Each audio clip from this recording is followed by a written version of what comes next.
पढ़ाई से प्रतियोगिता तक जूनियर स्तर मिशन शिक्षण संवाद की प्रस्तुति। आज की हमारी वीडियो आधारित है नवोदय विद्यालय प्रवेश परीक्षा कक्षा 9 अंग्रेजी विषय पर। बच्चों, हैप्पी न्यू ईयर। छुट्टियों में भी आप अपनी तैयारी कर रहे होंगे। आज हम हाजिर हैं उसी तैयारी के क्रम में नवोदय विद्यालय की क्लास इंग्लिश के लिए। प्रवेश परीक्षा जो कक्षा 9 की होनी है उसमें इंग्लिश सब्जेक्ट की तैयारी के लिए टेक्स्ट पेपर सॉल्व करते हैं। और हमारा पहला क्वेश्चन है, Nancy said I may leave tomorrow. बच्चों देखो, इसमें दो चीजें दी हुई हैं, रिपोर्टेड वर्ब और रिपोर्टेड स्पीच, और कॉमा इन्वर्टेड कॉमास दिए हुए हैं। तो इसका मतलब है ये डायरेक्ट इनडायरेक्ट है। और हम डायरेक्ट इनडायरेक्ट को कैसे सॉल्व करेंगे, चलिए देखते हैं। सबसे पहले हमने नैन्सी लिया, after that said. Said to नहीं है तो हम इसमें सेड का सेड ही लगाएंगे, Nancy said. Comma inverted commas को हम दैट में चेंज करते हैं, हमने दैट में चेंज कर दिया। अब ये हमारा जो आई आया है, आई हमारा है फर्स्ट पर्सन, और फर्स्ट पर्सन को हमेशा रिपोर्टेड वर्ब के सब्जेक्ट से चेंज किया जाता है। नैन्सी हमारा सब्जेक्ट है और नैन्सी है लड़की, तो हम यहाँ सब्जेक्ट ही लेंगे, तो यहाँ हो जाएगा शी। मे का चेंज करते हैं हम माइट में। ये रूल्स आप याद कर लेंगे तो आपको आसान रहेंगे कि कौन से वर्ब को किस वर्ब में चेंज किया जाता है।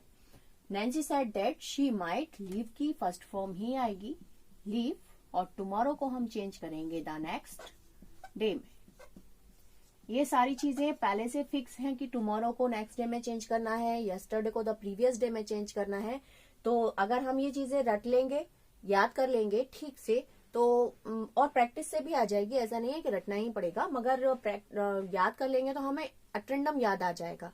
तो टुमारो को हम नेक्स्ट डे में चेंज करेंगे। हमारा सेंटेंस बना, Nancy said that she might leave the next day. Direct indirect correct है। अब हम अपने शीट में देखेंगे तो इसका option A same to same है, तो हमारा ऑप्शन ए करेक्ट है। हमें कहीं और नीचे ऑप्शंस पर खोजने की जरूरत नहीं पड़ेगी। वैसे अगर चाहे तो हम खोज भी सकते हैं। कुछ चीजें जो इस सेंटेंस के लिए कंपलसरी रहेंगी वो ये कि टुमारो को हम नेक्स्ट डे में चेंज करेंगे, मे का माइट होगा, और आई को हम फर्स्ट रिपोर्टेड वर्ब के सब्जेक्ट से चेंज करेंगे तो शी हो जाएगा। अब जब ये चीजें फिक्स हो गई कि टुमारो को नेक्स्ट डे में चेंज करना है, तो जहां पर भी टुमारो लगा होगा वहां हम कंसीडर ही नहीं करेंगे। देखते हैं दूसरा क्वेश्चन, पहचानते हैं कौन से रूल का है। आप देखिए यहाँ पर कॉमा और इन्वर्टेड कॉमास लगे हुए हैं, तो ये भी डायरेक्ट इनडायरेक्ट ही है। डायरेक्ट इनडायरेक्ट में जब इंटरोगेशन वर्ड, प्रश्नवाचक शब्द, हु, हुम, हुज,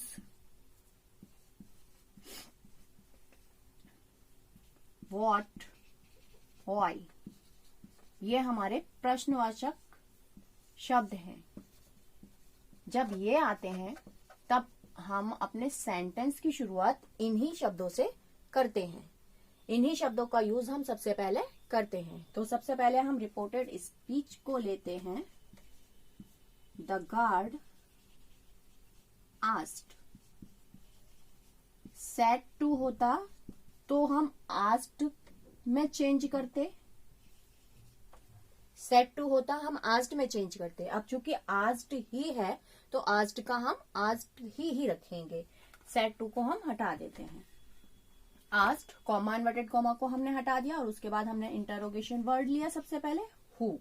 अब हु के बाद हम लेंगे सब्जेक्ट।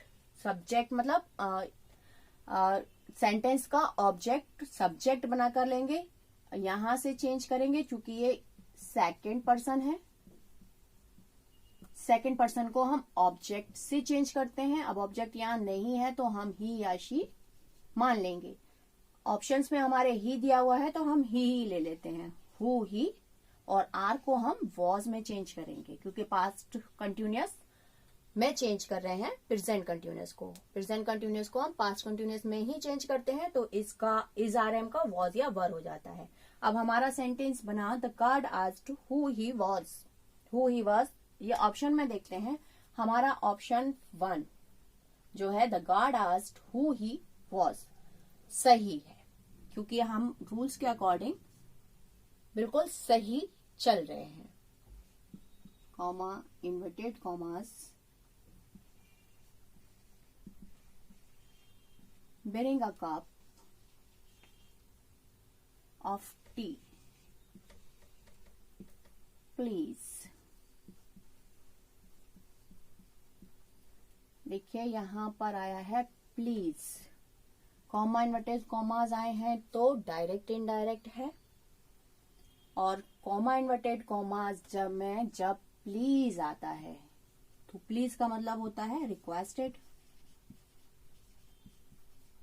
कृपया करके, रिक्वेस्टेड। हम जब किसी से रिक्वेस्ट करते हैं, प्रार्थना करते हैं, तब हम प्लीज कहते हैं, प्लीज प्लीज हमारा ये काम कर दो।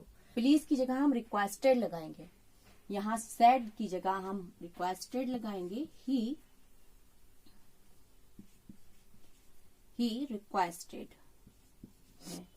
रिक्वेस्टेड मी।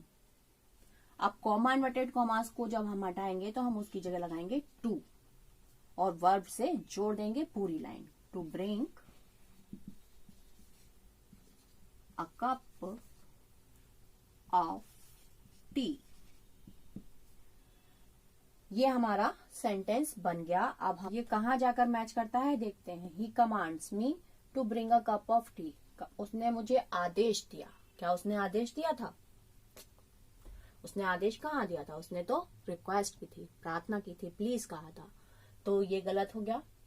यहाँ नेक्स्ट आया ही रिक्वेस्टेड मी, यहाँ उसने प्रार्थना की। इट मीन्स प्लीज को उसने सही चेंज किया, तो ये हो सकता है। नेक्स्ट भी देख लेते हैं। ही आस्क्ड मी, उसने मुझसे पूछा।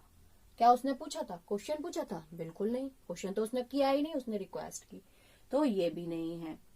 ही ऑर्डर्ड मी, उसने मुझे ऑर्डर दिया। उसने ऑर्डर दिया था या रिक्वेस्ट की थी? रिक्वेस्ट की थी ना, तो ये वाला हमारा option B is correct.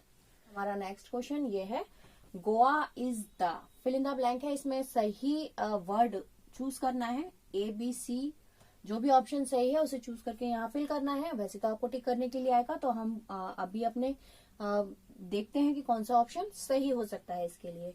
Goa is the state India. अभी तक हम डायरेक्ट इनडायरेक्ट कर रहे थे, अब ये दूसरा रूल है जो कि डिग्री से रिलेटेड है, क्योंकि यहाँ दिख रहा है सुपरलेटिव डिग्री है, यहाँ दिख रहा है कंपैरेटिव डिग्री है, यहाँ दिख रहा है पॉजिटिव डिग्री है, और यहाँ पर ये स्पेलिंग मिस्टेक दी हुई है। तो यहाँ गोवा के साथ में दा दिया हुआ है। दा हमारा सुपरलेटिव डिग्री में आता है।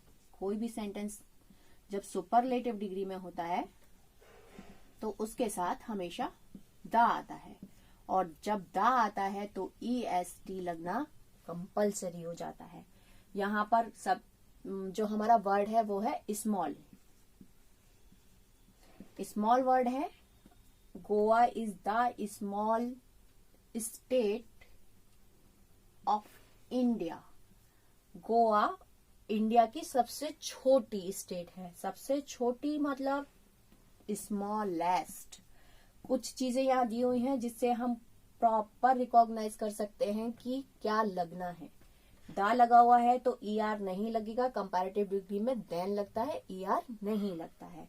EST फॉर्म सुपरलेटिव डिग्री में लगती है, और उससे पहले दा लगा हुआ है, तो मोस्ट पॉसिबल और मोस्ट सर्टेन थिंग यही है कि हमारा ऑप्शन सी सही है। यहाँ स्मॉलेस्ट ऑप्शन सही है।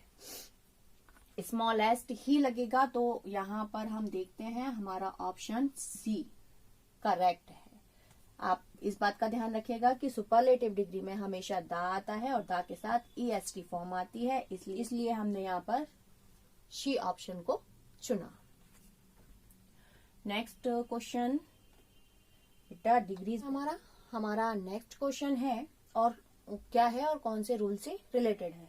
हमारा नेक्स्ट क्वेश्चन है, the cow is than any other animal. Than आया है मीन्स ये डिग्री है, और डिग्री भी कौन सी है? कंपैरेटिव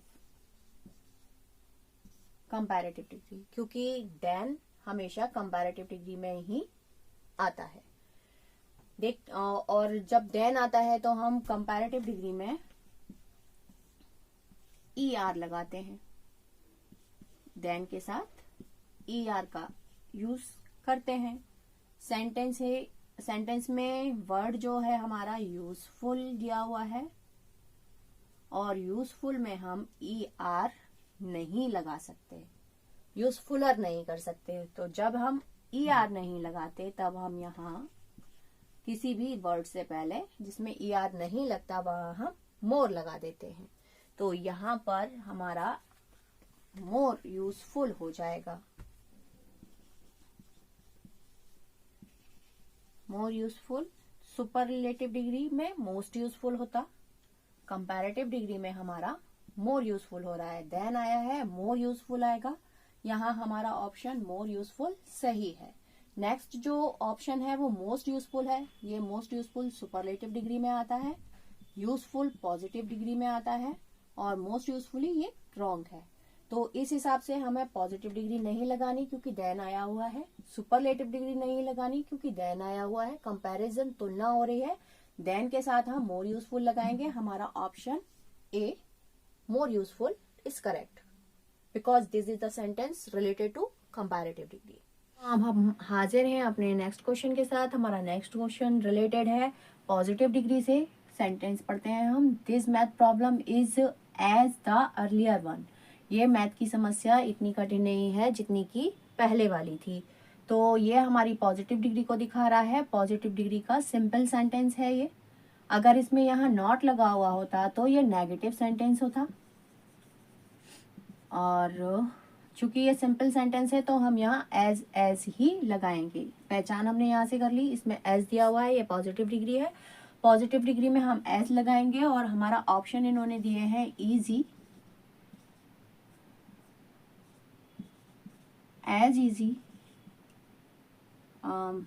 जो भी आगे दिए हुए हों वो हम देख लेंगे। इसमें हमारा पॉजिटिव डिग्री में चूंकि एज वाला ही लगेगा तो हमारा option B is correct. This math problem is not as easy as the earlier one. Next question है mister Das is then mister Dixit. यहाँ इन्होंने ओल्डर दिया हुआ है, oldest old and XYZ जो भी दिया हुआ हो वो देख लीजिएगा आप। मिस्टर दास इज देन हमारा कंपैरेटिव डिग्री है। कंपैरेटिव डिग्री में हम देन के साथ ER लगाते हैं। हमारा ऑप्शन ए इज करेक्ट। ये हमारा सुपरलेटिव डिग्री है, EST लगा हुआ है, और अगर यहाँ दा आता देन नहीं आता तो हम यहाँ ओल्डेस्ट लगाते सुपरलेटिव डिग्री के लिए। ये हमारा पॉजिटिव डिग्री है। तो हमारा देन के साथ मोस्ट सुटेबल कंपैरेटिव डिग्री का ऑप्शन ए ओल्डर करेक्ट है। चूंकि ये कंपैरेटिव डिग्री है, sentence belongs to comparative degree, that is why I have used older. Option A is correct. Next question देखते हैं। चलिए हम पहले सबसे पहले सेंटेंस पढ़ते हैं। These dresses were sell last week. ये ड्रेसेस, ये कपड़े सेल में थे लास्ट वीक, पिछले सप्ताह ये कपड़े सेल में लगे हुए थे। तो हमने मोस्ट ऑफ द टाइम देखा होगा जहां पर भी सेल लिखा होता है बड़ा बड़ा, वहां पर ऑन सेल लिखा होता है। ये ऑप्शन ऑन, हमारा ऑप्शन ए ऑन सही है।